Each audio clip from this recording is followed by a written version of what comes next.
Hello engineers and welcome to bridge construction training institute. मैं engineer Gaurav Sahu, corporate trainer, आप सभी का स्वागत करता हूं।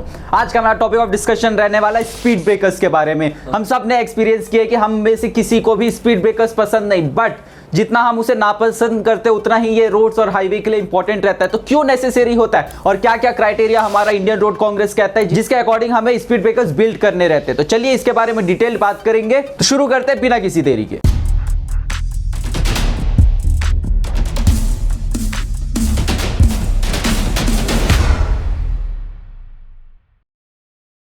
तो हम सब ने ऐसे स्पीड ब्रेकर्स तो देखे होंगे, चाहे वो प्लास्टिक और रबर्स के बने हो या हो सकते हैं मल्टीपल स्पीड ब्रेकर्स जिसे हम सबसे ज्यादा नापसंद करते हैं। साथ में ये रहा हमारा एस्फॉल्ट का स्पीड ब्रेकर्स। तो ये तो हो गए कुछ टाइप के स्पीड ब्रेकर्स। आइए अब जानते हैं किस किस टाइप के स्पीड ब्रेकर्स रहते हैं। तो हमारा सबसे पहले आता है कंक्रीट स्पीड ब्रेकर। ये सबसे कॉमनली देखे जाने वाला स्पीड ब्रेकर्स है। अगर परसेंटेज में बात करें तो 80% स्पीड ब्रेकर्स जो हमने आज तक नोटिस किए वो कंक्रीट स्पीड ब्रेकर्स है, क्योंकि ये जनरली स्टेट हाईवेज और हमारे जो रूरल रोड्स है, सिटी रोड्स है, वहां पे हमें जनरली कंक्रीट के ही स्पीड ब्रेकर्स देखने को मिलते हैं। साथ ही साथ आते हैं उसके बाद एस्फॉल्ट के स्पीड ब्रेकर्स।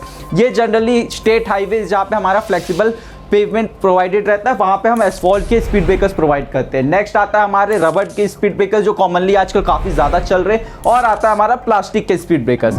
इसके बाद लास्ट में आता है मेटल का स्पीड ब्रेकर्स। अब आप सोचेंगे मेटल के स्पीड ब्रेकर्स तो हमने कभी देखे नहीं है। बिल्कुल सही सोच रहे हैं आप। मेटल के स्पीड ब्रेकर्स का मतलब है, फॉर एग्जाम्पल आप किसी पार्किंग लॉट में जाते हैं अंडरग्राउंड या किसी मॉल के पार्किंग में जाते हैं तो आपने देखे होंगे कि आपको मेटल के पिलर्स दिखेंगे या फिर हो सकता है मेटल के स्पाइक्स दिखेंगे। तो वो भी एक तरह से ऐसे एक्ट करता है जिसे देखकर हमें गाड़ी को स्लो करना ही पड़ता है, तो उसे भी हम यहाँ पे मेटल स्पीड ब्रेकर्स में काउंट करेंगे। तो आइए अब बात कर लेते हैं कि हमें नीड क्यों पड़ी और क्या क्या यूज आ सकता है हमारे स्पीड ब्रेकर्स। एक तो आता है हमारा सेफ्टी एनहेंसमेंट के लिए। नेक्स्ट आता है हमारा ट्रैफिक कामिंग के बारे में। इसके बारे में डिटेल में हम आगे जानेंगे। साथ ही साथ जोन डिफरेंशिएशन एक बहुत ही इंपॉर्टेंट पॉइंट है। साथ ही साथ आता है हमारा ट्रैफिक मैनेजमेंट। ट्रैफिक मैनेजमेंट कैसे होता है, कैसे हम ट्रैफिक मैनेज कर सकते हैं, ये भी यहाँ पे हम समझेंगे। साथ में आता है हमारा नॉइस रिडक्शन। तो इसमें से कुछ कुछ पॉइंट्स है जो एक साथ ओवरलैप करते हैं, बट इन सभी का एंड पर्पस एक ही है, वो है आपकी गाड़ी की स्पीड को स्लो करना। तो आइए एक एक करके सबसे पहले समझते हैं सेफ्टी एनहेंसमेंट। सेफ्टी एनहेंसमेंट हम कैसे प्रोवाइड करते हैं, इसकी वजह से कि अगर हम स्पीड ब्रेकर्स किसी एक highly populated pedestrian high traffic area पे अगर हम स्पीड ब्रेकर प्रोवाइड करते हैं तो हमें मजबूरन गाड़ियों को स्लो करना ही पड़ेगा, वरना हमारी गाड़ियों पे काफी ज्यादा डैमेज आ सकता है अगर हम स्पीड ब्रेकर के ऊपर से स्पीड में गाड़ी पहुंचाएं। ये रहता है मेन पर्पस स्पीड ब्रेकर्स का। तो इसे क्यों प्रोवाइड करना पड़ता है, क्योंकि जैसे कि हम सभी को पता है ह्यूमन साइकोलॉजी कैसे वर्क करता है। जब तक हम किसी भी तरह का टकराव नहीं लाएंगे, किसी भी तरह से मजबूर नहीं करेंगे लोगों को कि आपको गाड़ी स्लो करनी है या किसी काम करने के लिए मजबूर नहीं करेंगे, तो हम तब तक वो नहीं करेंगे। हमारा ह्यूमन ब्रेन इतना लेजी रहता है कि हमें उसे मजबूर करना पड़ता है। तो ये स्पीड ब्रेकर ही मजबूर करता है हमें अपनी गाड़ी को स्लो करने के लिए, हाई स्पीड में नहीं चलाने के लिए एक पर्टिकुलर सेक्शन में या जहां पे रिक्वायर्ड है। तो इस तरीके से हमारा सेफ्टी इनहेंस होता है रोड पे। नेक्स्ट हमारा आता है ट्रैफिक कामिंग। अब ट्रैफिक कामिंग कैसे वर्क करेगा, अगर हम किसी रेसिडेंशियल एरिया में, स्कूल पे या हॉस्पिटल के आसपास अगर हम स्पीड ब्रेकर प्रोवाइड करते हैं तो जो गाड़ियों की मूवमेंट है वो काफी धीरे धीरे होगी, कामली मैनर में होगी, जिससे कि बहुत ज्यादा हॉकिंग या बहुत ज्यादा हौच पौच की प्रॉब्लम नहीं आएगी ट्रैफिक वाली एरिया में। तो इस तरीके से हम ट्रैफिक कामिंग का भी काम करता है हमारा स्पीड ब्रेकर्स। नेक्स्ट आता है हमारा जोन डिफरेंशिएशन। अभी एक इंपॉर्टेंट पॉइंट है, जनरली आपने देखा होगा ऐसा कुछ चौराहा रहता है। अब इस चौराहे पे हम अगर स्पीड ब्रेकर्स नहीं प्रोवाइड करते, एक सिचुएशन, हाइपोथेटिकल सिचुएशन में आपको बता रहा हूं, तो उसे आप इमेजिन करिए यहाँ पे चारों तरफ से गाड़ियां आ रही है, इवन दो यहाँ पे चारों तरफ हमारा ट्रैफिक सिग्नल्स लगे हुए, बट क्या होगा अगर यहाँ से जो गाड़ी आ रही है और इसे यहाँ जाना है और यहाँ पे सिग्नल हो गया हमारा ऑरेंज, मतलब अब ये सोचेगा मैं अचानक से अगर स्पीड बढ़ाकर निकाल लूं तो यहाँ पे मैं पार कर सकता हूँ before traffic light red turn हो जाए।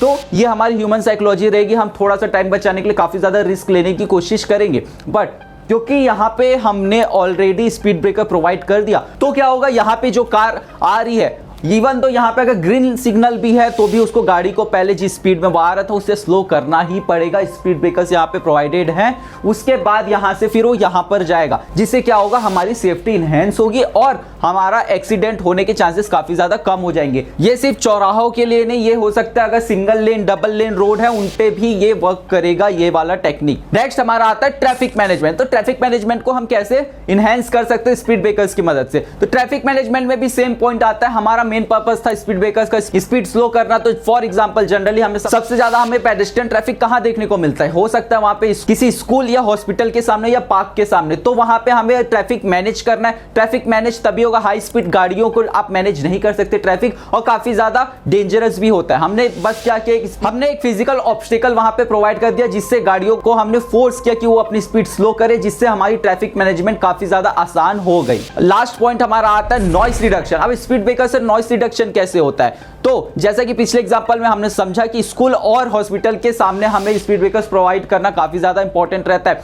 ठीक उसी तरह अगर मैं हॉस्पिटल का एग्जांपल लेकर चलूं तो हॉस्पिटल में हमारे एडमिट रहते हैं पेशेंट्स को हाई नॉइस पोल्यूशन या किसी भी तरह का नॉइस पोल्यूशन उनके लिए काफी ज्यादा हार्मफुल हो सकता है। तो अगर गाड़ियों को हम स्लो करवाएं हॉस्पिटल के सामने से जाते वक्त, तो क्या होगा, इंजन से जनरेट होने वाली जो एक्सेसिव नॉइस है वो काफी ज्यादा कम हो जाएगी स्लो स्पीड पे। साथ ही साथ में जो अननेसेसरी हॉकिंग है उसको भी हम काफी हद तक सटल वे में कम कर सकते हैं। जनरली हम ये टेक्निक एक रेसिडेंशियल एरिया में भी प्रोवाइड करते हैं, ताकि एक रेसिडेंशियल एरिया में भी लोग जो रहते हैं उनको डिस्टर्बेंस ना हो। तो अब जान लेते हैं कुछ गाइडलाइंस जो इंडियन रोड कांग्रेस जो हमारी IRC है उसने प्रोवाइड किया। तो सबसे पहले हमारा IRC कहता है कि स्पीड ब्रेकर्स को इस तरीके से डिजाइन करना चाहिए कि ये रोड पे चलने वाले लोगों के लिए भी सेफ एंड कंफर्टेबल रहे, और साथ ही साथ गाड़ी में बैठे हुए पैसेंजर्स प्लस ड्राइवर्स के लिए भी कंफर्टेबल हो, साथ ही साथ गाड़ियों को किसी भी तरह का डैमेज ना पहुंचे।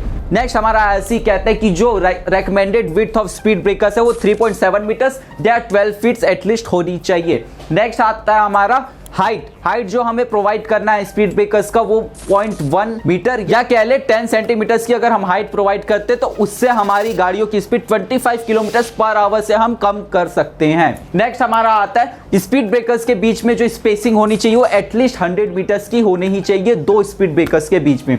लास्ट पॉइंट हमारा आता है कि स्लोप और जो ग्रेडियंट हमारा स्पीड ब्रेकर्स का रहेगा वो एक कंफर्टेबल पोजीशन पे रहना चाहिए। अगर हम ग्रेडियंट काफी ज्यादा उसका प्रोवाइड कर देंगे तो गाड़ियों को डैमेज हो सकता है, साथ ही साथ अंदर बैठे पैसेंजर और ड्राइवर्स के लिए वो कंफर्टेबल जर्नी नहीं होगी। साथ ही साथ स्लोप भी हमें प्रोवाइड उसी तरीके से करना है कि हमारे कार की इनर बॉडी को किसी भी तरीके का डैमेज ना हो। अब बात कर लेते हैं मार्किंग्स के बारे में। तो IRC हमारा कहता है कि स्पीड ब्रेकर्स पे जो हमारे जेब्रा क्रॉसिंग पे जो ब्लैक एंड व्हाइट मार्किंग्स रहते हैं ठीक उसी तरीके की मार्किंग्स हमें प्रोवाइड करना नेसेसरी है। साथ ही साथ जो हम black and white strips provide कर रहे हैं उनका जो डायरेक्शन रहेगा perpendicular to direction of flow रहना चाहिए, मतलब जिस डायरेक्शन में हमारी ट्रैफिक फ्लो कर रही है उसी डायरेक्शन में उनकी स्ट्रिप्स का भी डायरेक्शन होना चाहिए। साथ ही साथ में जो विड्थ है हर एक ब्लैक एंड व्हाइट स्ट्रिप्स के बीच में जो विड्थ है वो एटलीस्ट 30 सेंटीमीटर या 12 इंचेस की होनी ही चाहिए। नेक्स्ट बात कर लेते हैं किस तरीके का हमें साइनेज प्रोवाइड करना है। तो यहाँ पे IRC कहता है कि हमें एटलीस्ट स्पीड ब्रेकर्स आने से 40 मीटर्स पहले हमें साइनेज प्रोवाइड करना है कि आगे स्पीड ब्रेकर आने वाला है, जिससे कि जो ड्राइवर है उसको वार्निंग मिल जाए और वो अपनी गाड़ी को ग्रेजुअली स्लो करना चालू कर दे।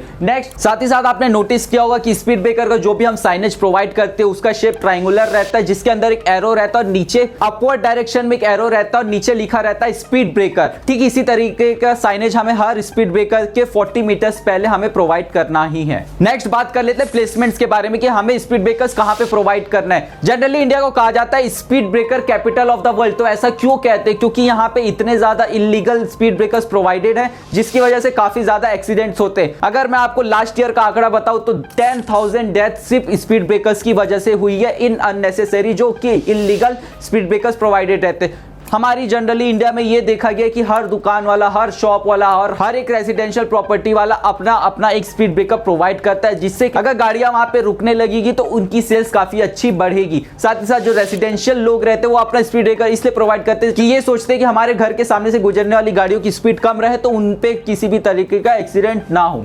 बट हमें जो प्रॉपर तरीका है प्लेसमेंट का उसके लिए हमें कुछ फैक्टर्स को ध्यान में रखना पड़ता है, जैसे कि सुटेबल लोकेशन क्या है। सुटेबल लोकेशन वो है कि फैक्टर्स जो उसके अंदर आते हैं volume of traffic, road geometry और साथ ही साथ पेडेस्ट्रियन मूवमेंट, मतलब कि वहां पे पैदल चलने वाले लोगों की कितनी मूवमेंट है, वहां पे गाड़ियों की कितनी ट्रैफिक है, साथ ही साथ में रोड की ज्योमेट्री कैसी है। ये सारे फैक्टर्स को कंसीडर करने के बाद ही हम स्पीड ब्रेकर का प्लेसमेंट फाइनल करते हैं। नेक्स्ट आता है हमारा एडिक्वेट विजिबिलिटी हमारी स्पीड ब्रेकर की होनी चाहिए। जैसे कि हमारी बिटुमिनस लेयर का कलर ब्लैक होता है और रात के टाइम में ब्लैक की विजिबिलिटी काफी कम रहती है, तो वहां पे हमें ऐसे साइनेज पहले से प्रोवाइड करने चाहिए जिससे कि हमारी जो विजिबिलिटी है वो एडिक्वेटली हमें पता चले स्पीड ब्रेकर की प्लेसमेंट की। साथ ही साथ हमें जो ध्यान रखना है कि स्पीड ब्रेकर को हम किसी भी ऐसी जगह पे ना लगाएं जहां पे किसी भी तरह का इंटरसेक्शन हो या शार्प कर्व्स हो या किसी ऐसी लोकेशन में जहां पे अचानक से स्पीड ब्रेकर आने से हमें सडन ब्रेकिंग करनी पड़े। अगर हम इनमें से किसी भी जगह पे स्पीड ब्रेकर प्रोवाइड करते तो काफी फेटल एक्सीडेंट होने के चांसेस रहते हैं। तो आज हमने जाना स्पीड ब्रेकर्स के बारे में, उसकी प्लेसमेंट कहां होनी चाहिए, उसके डिजाइन एंड डायमेंशन में क्या क्या फैक्टर्स हमें कंसीडर करनी चाहिए। अगर आपके पास कोई भी सजेशन है या कोई भी डाउट है तो नीचे कमेंट करके बताइए, और अगर आपको किसी और टॉपिक पे वीडियो चाहिए तो वो भी नीचे कमेंट करके बताइए और मैं आपके लिए वो वीडियो लाता रहूंगा।